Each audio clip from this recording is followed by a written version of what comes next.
Chairman وابڈا engineer lieutenant general Sajjad Ghani retired نے آج دی امیر بھاشا ڈیم پروجیکٹ کا دورہ کیا۔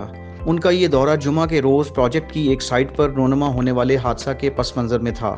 چیئرمین وابڈا نے اپنے دورے میں حادثہ کے مقام کا جائزہ لیا اور سائٹ پر موجود ورکر سے تبادلہ خیال بھی کیا۔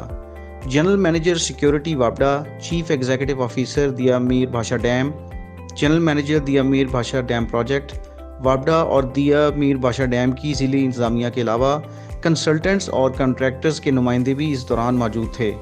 قبل ازیں پروجیکٹ انتظامیہ نے چیئرمین وابڈا کو حادثہ کی وجوہات اور ریسکیو اور ریلیف آپریشن کے بارے میں بریفنگ دی۔ چیئرمین وابڈا نے اپنی گفتگو کے دوران حادثہ میں قیمتی جانوں کی ضیاع پر افسوس کا اظہار کیا۔ انہوں نے ہدایت کی کہ ورکرز کے تحفظ کے موجودہ اقدامات کا ازسر نو تفصیلی جائزہ لیا جائے اور پروجیکٹ کی تمام سائٹس پر ورکرز کے تحفظ کے لیے مؤثر اقدامات کو عملی جامہ پہنایا جائے تاکہ مستقبل میں ایسے حادثات سے بچا جا سکے۔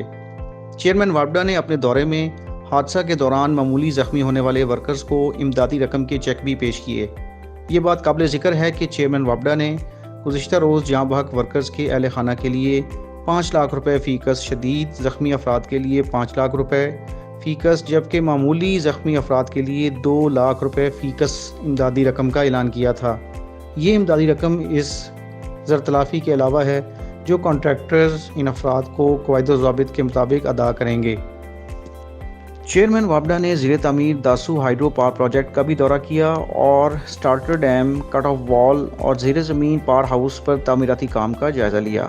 چیئرمین وابڈا کو بتایا گیا کہ منصوبے کی دوسری ڈائیورژن ٹنل وسط اپریل تک مکمل کی جائے گی، جبکہ کٹ آف وال کی تکمیل مئی کے وسط میں شیڈیولڈ ہے۔ منصوبے کے ان دونوں حصوں کی تکمیل پر داسو ہائیڈرو پاور پروجیکٹ کا ڈائیورژن سسٹم مکمل ہو جائے گا اور ہائی فلو سیزن سمیت دریائے سندھ پورا سال ڈائیورژن سسٹم سے گزر رہا ہوگا۔ چیئرمین وابڈا نے پروجیکٹ انتظامیہ کو ہدایت کی کہ منصوبے پر شیڈول کے مطابق تعمیراتی کام مکمل کرنے کے لیے بھرپور اقدامات عمل میں لائے جائیں۔ داسو پاور پروجیکٹ کا پہلا مرحلہ 2160 میگا واٹ پیداواری صلاحیت کا حامل ہے اور توقع ہے کہ اس منصوبے سے بجلی کی پیداوار 2026 میں شروع ہو جائے گی۔